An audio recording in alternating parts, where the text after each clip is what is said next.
Hey, how's it going? You're listening to episode 2 of the Sandler Files. I'm Jeremy, and this week me and my co-host Max are talking about the Meyerowitz stories, a Netflix original starring Adam Sandler. Check it out! Oh, you married? Okay, sure. Was Uncle being Vanilla Ice this whole time? You want a piece of me? This is me. This is how I win. How's it going, Max? Hey, it's good.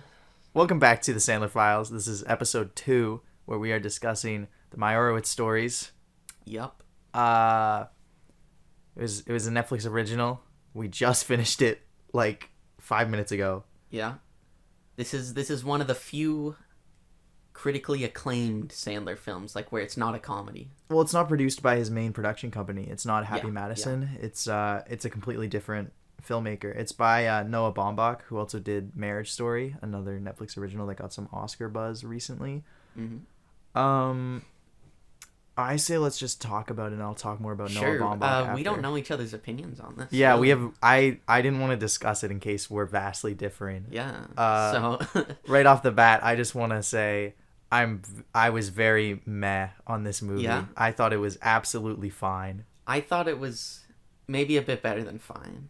Okay, that's fair. But I agree with that. It wasn't horrible. Like, it wasn't bad. No, But it wasn't fantastic either. It was very competently made. I just found.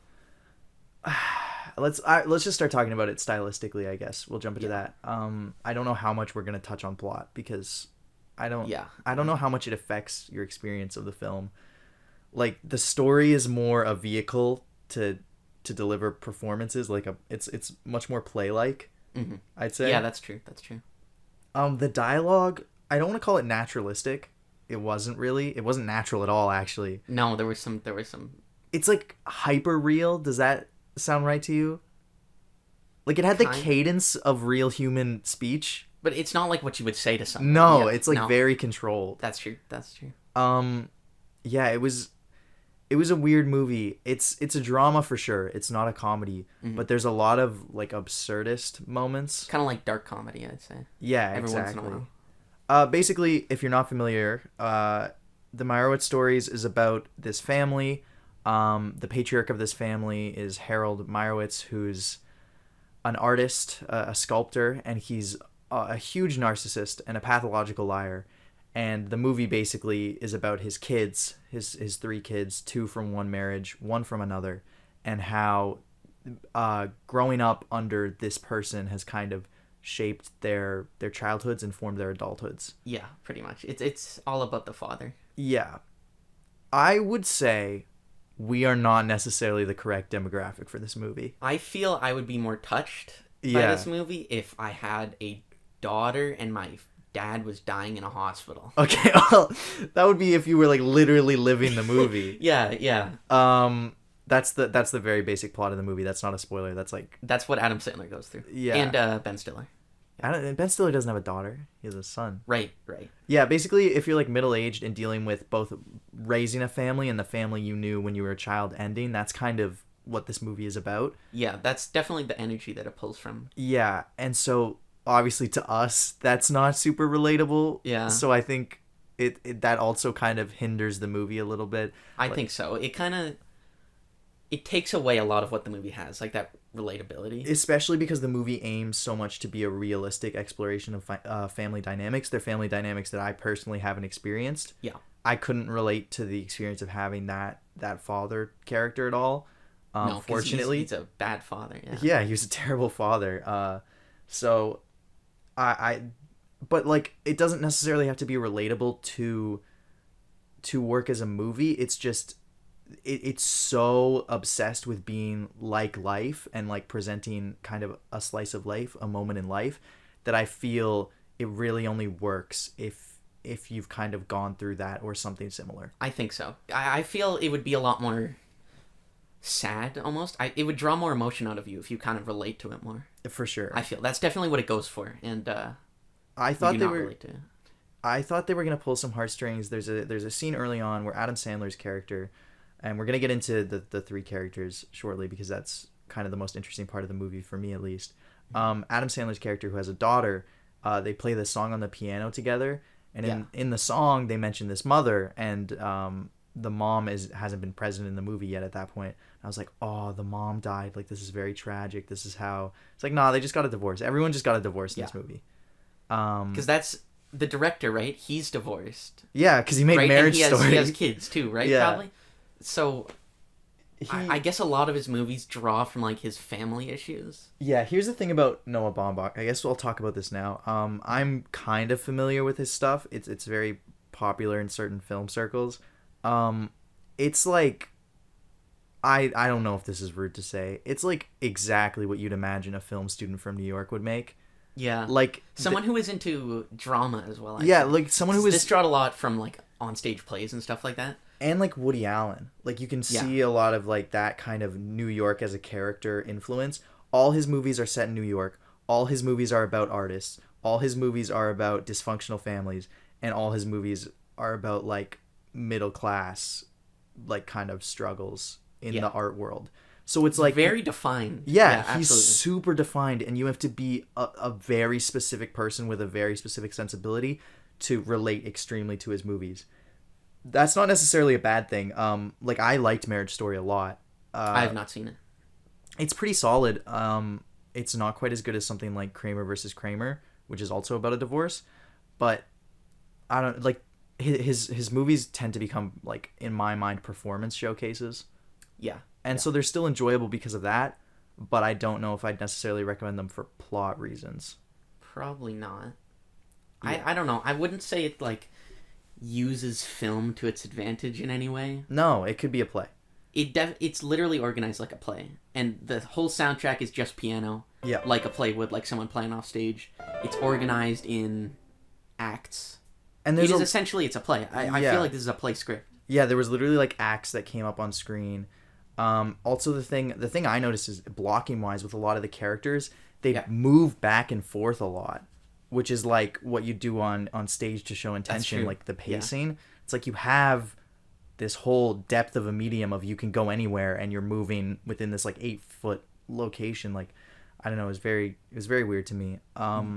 There's a lot of weird touches to the movie that I actually was not a fan of, like weird moments where it's like a lot of long takes, and then suddenly there will be a moment of like really choppy editing. It's and really, random zoom-ins. It's fast-paced editing, but in my opinion, it's not done well. Yeah, I don't think the editing was in service to the script very much. I honestly, this movie doesn't have a lot of fun elements to talk about. No, really, it's a real downer. It's depressing. Everyone just goes through depressing stuff. It's just like middle-aged malaise, the movie. I don't know. Let's talk about the performances of Adam Sandler and the other comedian in the movie, Ben Stiller. Yeah. And then I think let's just move on because I think so. That's pretty much all we can talk about. It's not a fun movie to talk about. But Adam Sandler, I thought was solid, but he's definitely delivered better dramatic performances before. Yeah. This was not a massive stretch for him. Not really. I noticed it's a very similar performance to Uncut Gems almost. Really? Maybe not similar performance, but the situations he's in, just the way the movie kind of keeps chugging and stuff keeps happening to this character, and he's just all caught up in it and he doesn't know what to do about it.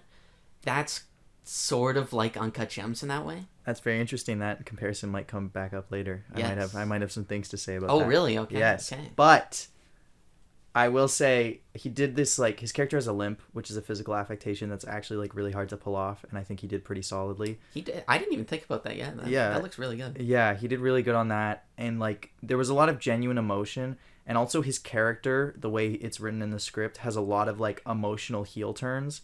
He gets very angry very quickly, and he did that very well as well. Like it was a very solid performance, but like nothing, and it was captivating. He's like a super magnetic screen presence. I always forget that. Yeah. I love when he acts like seriously, when he does like a really well done character. Yeah, he dives like into like a a normal movie character. Yeah, and he did really good with this one. But just because the material wasn't super interesting to me, like there weren't a lot of standout moments. I just found myself watching when he was on screen. By the way, this is a very unpopular opinion on this movie. This movie is very well regarded. I feel like for a lot of people, this is probably the first serious Adam Sandler role. I don't It was even it was the first Netflix one, right? Like the first time he'd ever done it, dropped onto streaming. a serious role. Yeah. Yeah.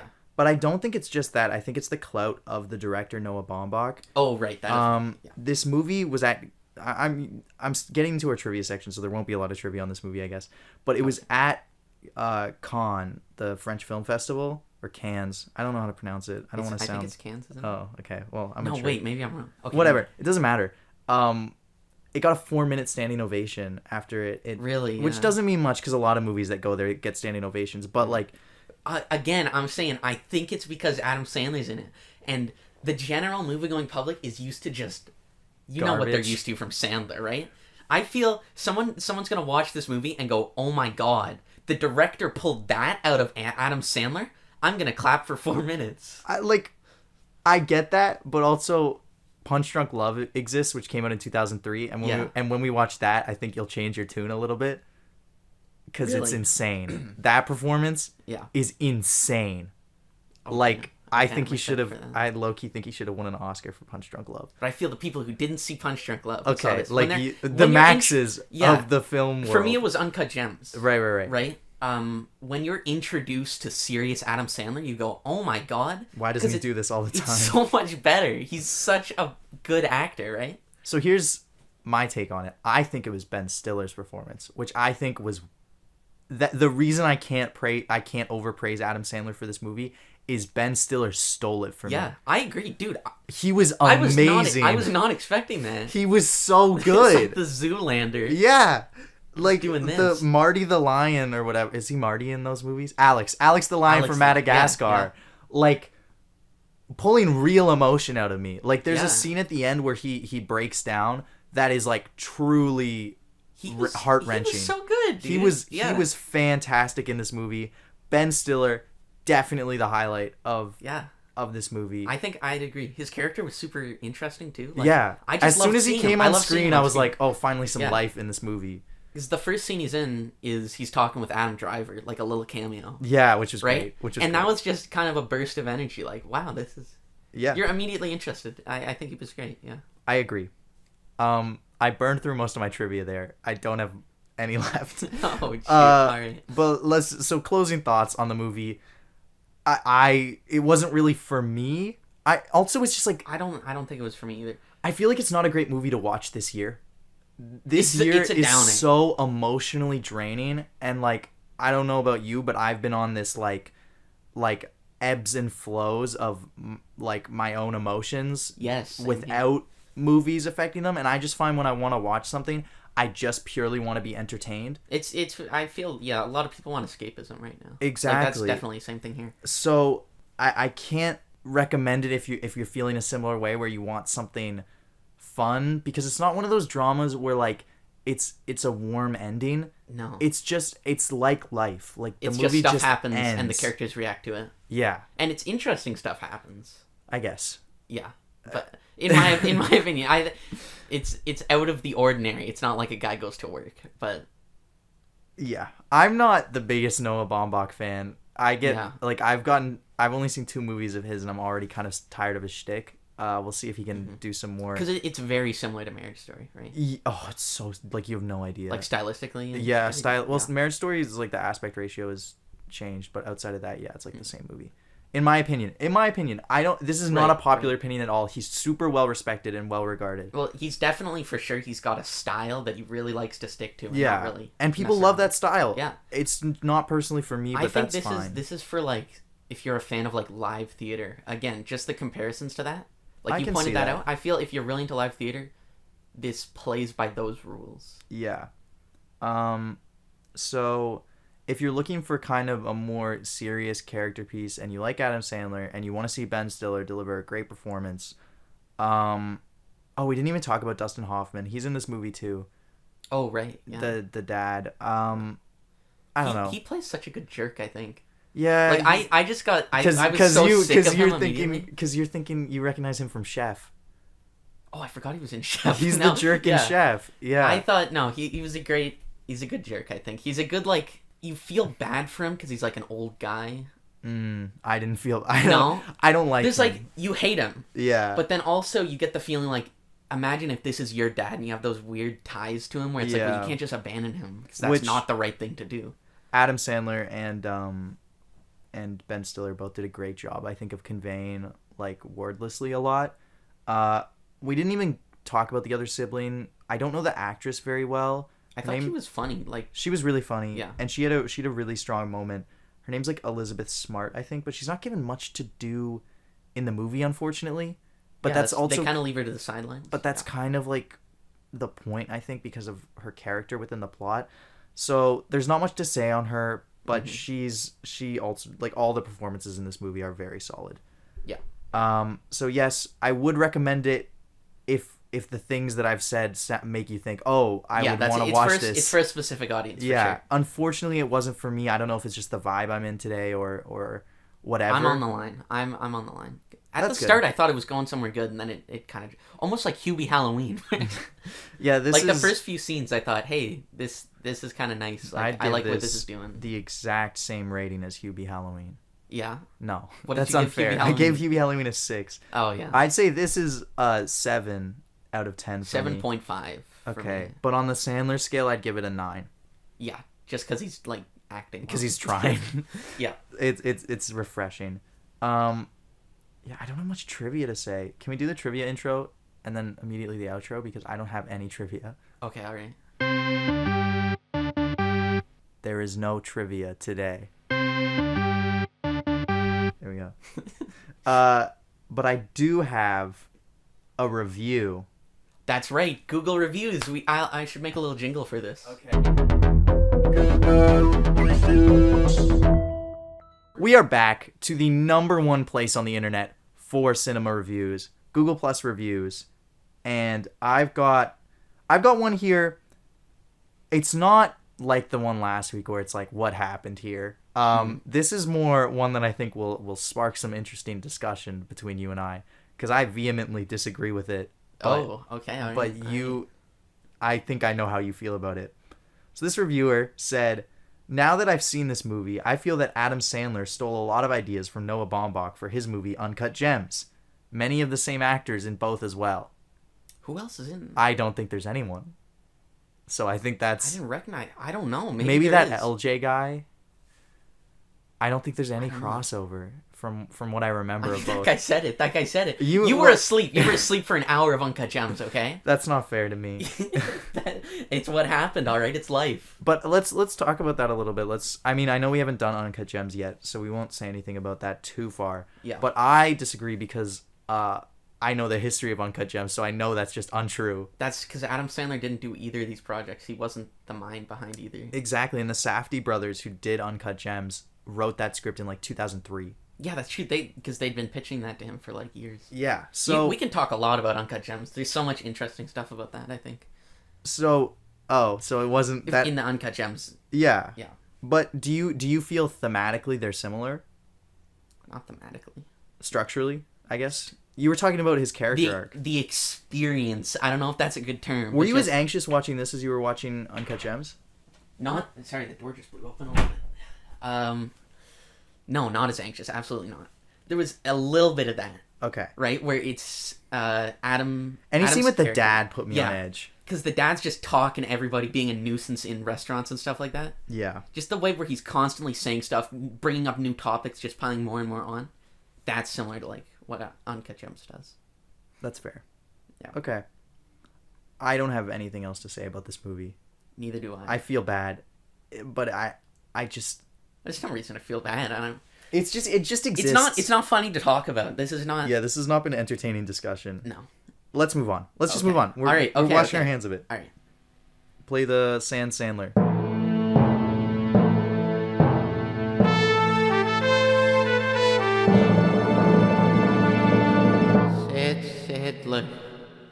Sandler. Sandler. Yes. Max, we have been watching some content to get prepared for this week because I predicted that we would have almost this exact reaction Yes, to this movie. it's true. You were correct. So, what we did, a new movie came out this week that rocked the political landscape a little bit, and did. we did a little double feature to prepare for that. If if you're not aware, Borat 2. Borat 2, ladies and gentlemen. Let's play the jingle. Or Borat 1 and 2. Play the We're Borat 1 talking and about both. play the double Borat jingle. It's the Sandler Files, Double Borat Spectacular. My wife. Okay. Did it play? Yeah, it played. Oh, okay. You didn't hear that? No. Okay, well, I don't. Maybe you should. So do it Borat, after. if you're not aware, Borat's subsequent movie film came out this week. Yes. And Max and I have been big Borat fans for decades. Decades. Yeah, I remember. I remember being a little boy sitting on my father's knee, and he brought me in to see Borat in theaters. Yeah, and- my first words were actually my wife. Really? Yeah. That's amazing. It's true. My first words were the full Kazakhstan national anthem from the film. That's impressive. I was really impressive. That is nice. The doctors were impressed because I was 6, and it was the first words I'd ever said. The doctors were impressed with me too because it was like a few minutes old. Okay, listen. Let's give some background on our Borat experience. All right. Okay, go for our it. realistic Borat experience, because for I guess years now we've kind of mocked like huge Borat fans. Well, because we didn't grow up around the time that it was big, so the Yeah. whole like culture of being like very nice. Haha, quoting Borat all the Yeah. time. It became a bit like to we pretend to be would someone like that. ironically pretend that we loved Borat to our friends to bother them. Yeah. I think there was one night where you and I just came up with words that rhymed with my wife and just delivered them in the Borat voice for like an hour. Oh, that's yeah. I remember That was one. I laughed so hard, but Yeah. everyone else hated us. I think part of the bit was that we promised. we would never watch Borat. We said we would never because ever then that watch makes it. our bit unfunny. But then they announced Borat 2. Yes. And we thought, well, we have to watch Borat 2. We have to watch Borat 1 to I understand didn't want to watch Borat 1. I Why? said we need to watch Borat 2 with no context because You're wrong. it won't ruin the bit. But I was wrong. There was plot. There was we plot watched points. we watched Borat 1 first, Yeah. and then we watched Borat 2. Should we go Borat 1 first? Sure, let's talk about I don't let's talk remember it about that Borat. well anymore. It was a few weeks ago. It was well, the main character is Borat. I don't know if you I don't know if you remember. Who? Borat, he says my wife, he says funny my wife. The first one is an incredible comedy just in terms of pacing. Yeah, we weren't really expecting it to be like as good as it No. is. It's amazing when he gets people to say, it's amazing that it's actually funny, like the narrative through line of the movie, which shouldn't work at all, is actually funny and investing Yeah, and entertaining. it's actually genius. Like I get it now. Yeah. And I hate that I get it, but I fully get it. Yeah. We won't be obnoxious about it, we promise. No, every week on this podcast We're gonna have the Borat hour of the podcast. Yeah, we're gonna have a Borat impression off Yes. for 20 uninterrupted minutes. It was great. I love Borat. it. I loved his producer too. Oh yeah, They were great together. the dichotomy between them. Yeah. But If you- definitely Sorry, you were saying? Oh, I was just gonna say, if you haven't seen it, I would really recommend Oh yeah, watching same it. here. Absolutely. Just the way that the character of Borat gets like people on the street to kind of say the worst things that they actually mean Yeah, is incredible. Like this, there are some terrible people in this movie. He goes down right through the middle of the United States from New York to California. a lot of people sued over the movie Yeah, because and they it didn't was, like the like, way they were almost- represented. I mean, yeah, some of the stuff in that movie was appalling, but I'd say the stuff in the second one is even more appalling. Yeah. Oh yeah. He definitely goes bigger. So, if you're not familiar with Borat, the character is a reporter from Kazakhstan. He goes to America to try to learn how they have such a great government. In the first one, semi-satirically, and Sacha Baron Cohen as that character interacts with a bunch of real life people and gets them to say terrible things on camera and gets them to do embarrassing things on camera. Yeah. And somehow pieces it together into a larger narrative about Borat trying to find and marry the girl from Baywatch, Pamela Anderson. Yeah. Yeah. And And then he has the relationship with that prostitute as well. Yeah. That fills up. It's insane. It shouldn't work, but it does. Yeah. And it's very entertaining. It's really good how it flows like the on the streets comedy with written comedy as well. And people have tried to mimic it, like Johnny Knoxville did that movie Bad Grandpa. Yeah, I think a lot of people have done similar stuff. It's never worked. No, not really. Like this Eric way. Andre did one too. Bad Trip he did, and Oh. that's like it's fine. Yeah. So Like they're good. The other ones that try to do it are good, but they're nothing like this. So it's insane that it worked. And so going into the second one, I think my big fear, even though I was a very recent Borat fan, Yeah. was like, no one else has been able to pull this off again. Can they do it again? This is a comedy how's sequel. this gonna work, right? 15 years later, comedy sequels don't work. Yeah, usually. Absolutely. Like Dumb and Dumber 2 or Zoolander 2, you know, there's evidence it's of this. the death sentence. Yeah. Yeah. And not only that, but they were introducing this character of Borat's daughter, the trailer showed in the second one, which is like, you're introducing a new character that's supposed to be like the new Borat. Like, that's never going to work. Yeah, that could go horribly wrong. And the other big problem that a Borat 2 would face is, how do you deal with the fact that everybody knows who Borat is now? Like, he's so culturally ingrained. People immediately recognize that costume and that face. So the movie gets around that in some really clever ways. I can tell, like, definitely Sacha Baron Cohen, when he was planning this, thought of these things and figured out how to get around them. And I think it went perfect. So in a lot of the movie, Borat is not... It's still Borat. Like, Sacha Baron Cohen, who is a British man, is doing an impression of a man from Kazakhstan.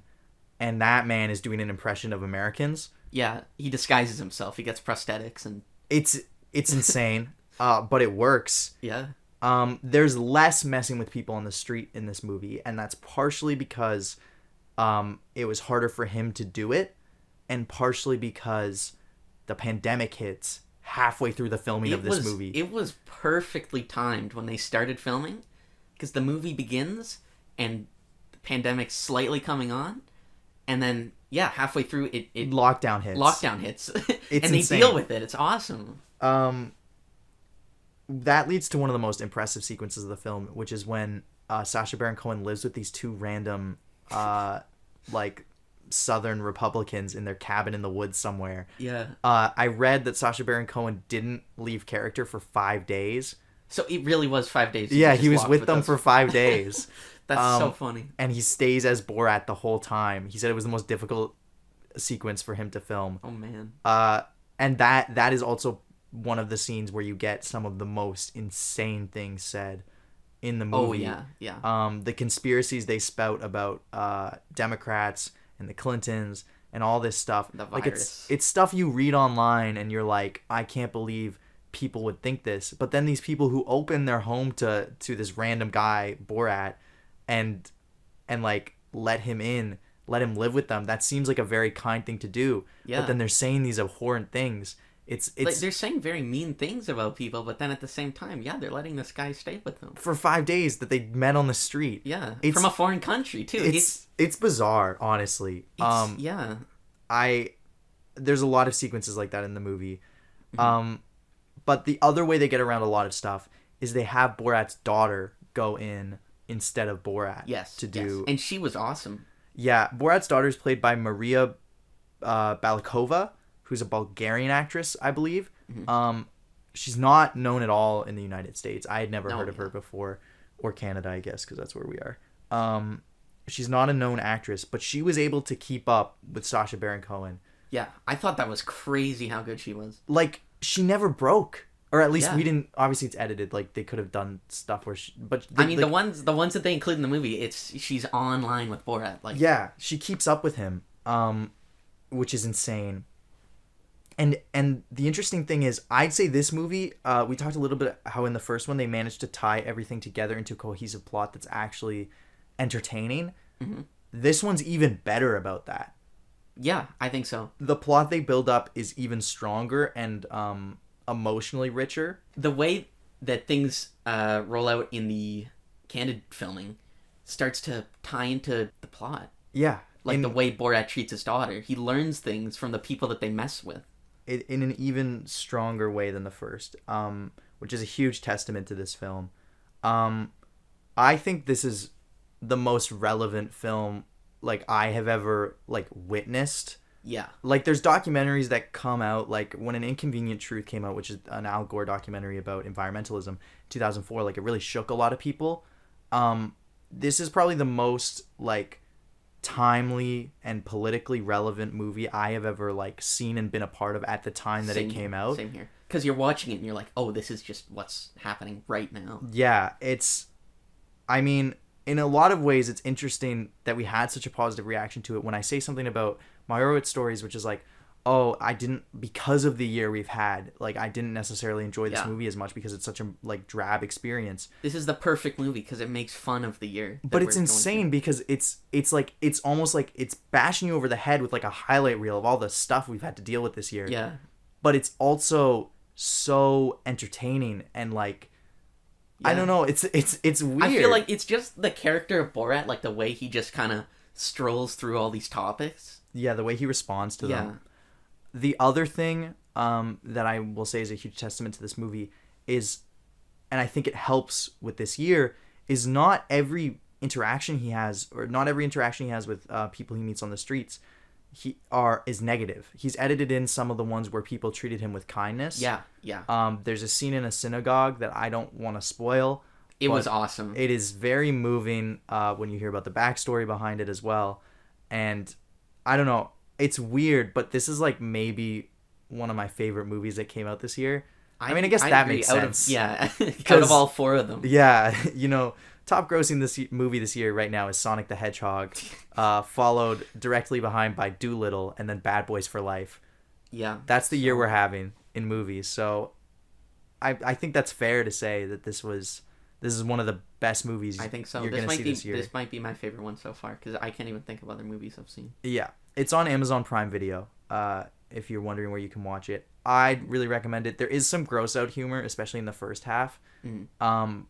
But it was a really solid follow-up to the original. Legitimately, I don't want to say moving. Like, I wasn't close to tears, but it gets you emotionally invested. Yeah, I think so. That's a good way to put it. And it's a very strong story, and it kind of sticks with you. Like, I've been thinking about it a lot. Yeah, same here. Because it just kind of frames the world right now in a new way, in the Borat way.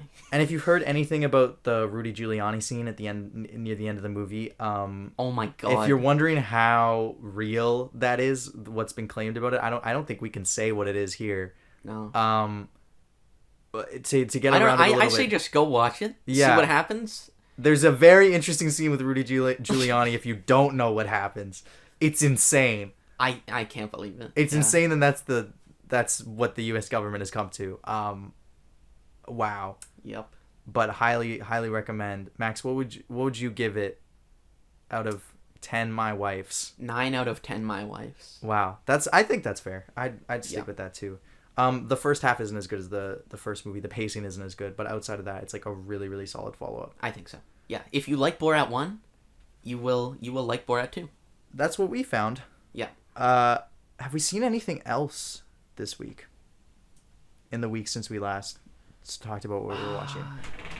What? That scared me so much. On this door. Oh my god, I almost had a heart attack. We are being haunted.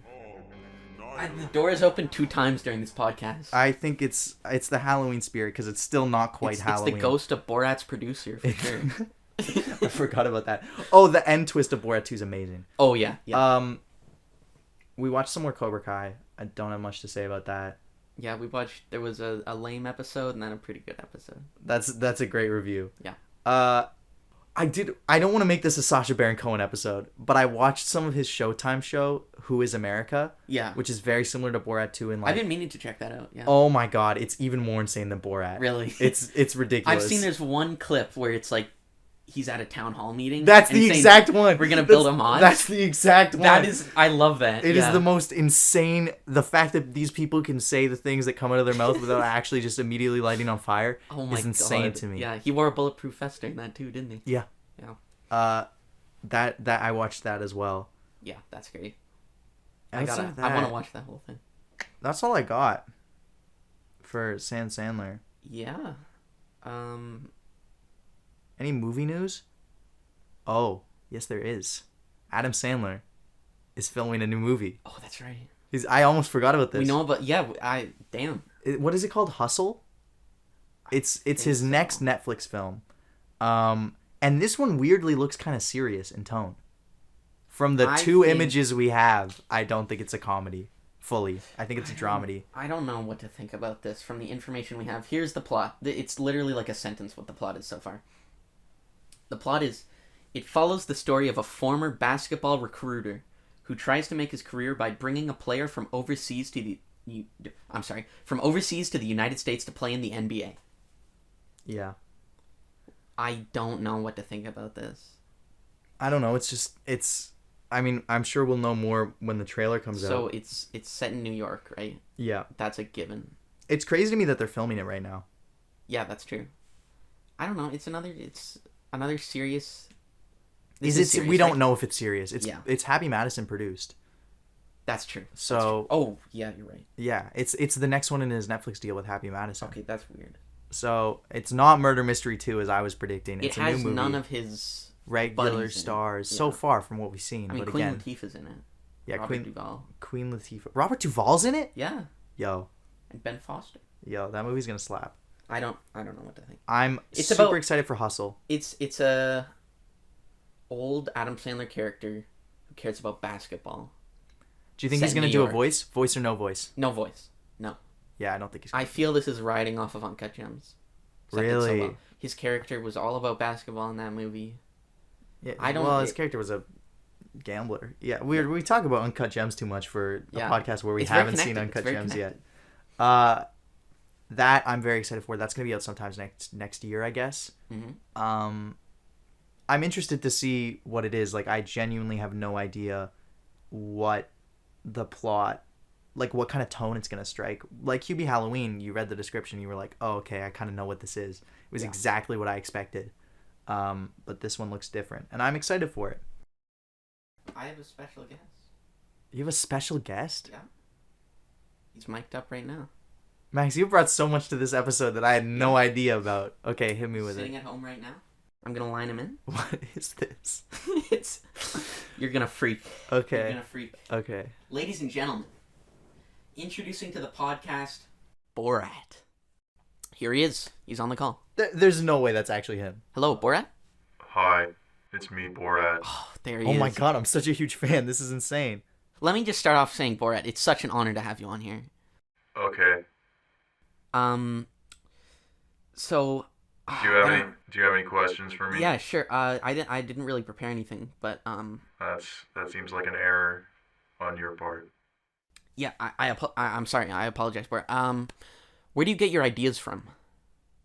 Movies. Okay. Do you have any funny stories from the set of Borat? Yes. I would love a classic funny story. Yeah, actually I do. One time, I asked the assistant director to get me a bologna sandwich, but she got me turkey, so I had her fired. Oh. That's very interesting. Yeah. Do you have any more questions? I know. I'm sure a lot of the fans listening at home would love to hear some of your classic Borat quotes. Do you think you could give us some of those? Right, I forgot. My spouse. Was that it? Doesn't he say my wife? I have to go. Okay. Well, it was great. It was great having you on. We'd love to have you back sometime. Like, honestly. I'll think about it. I'm very busy. Okay. Yeah. Sure. Well, thank you very much, Borat, for coming on. Yeah. Okay, he left the call. Wow, Max, I can't believe you actually got Borat for the podcast. That was real life Borat. Didn't know he was real, actually, but it turns out we were wrong. That was a hilarious message from one of my favorite reporters. But now, do you know what time it is, Max Dreesen? What time is it? Because my clock says 8:26 p.m. Oh, God, it's getting late. I have an assignment due soon. But it's time to spin the wheel of Sandler. I'm really hoping we get a better movie because I feel bad because I didn't have much to say this week on anything outside of Borat. Hold on, let's play the cue for the wheel. Oh, sorry. Play the cue. The wheel.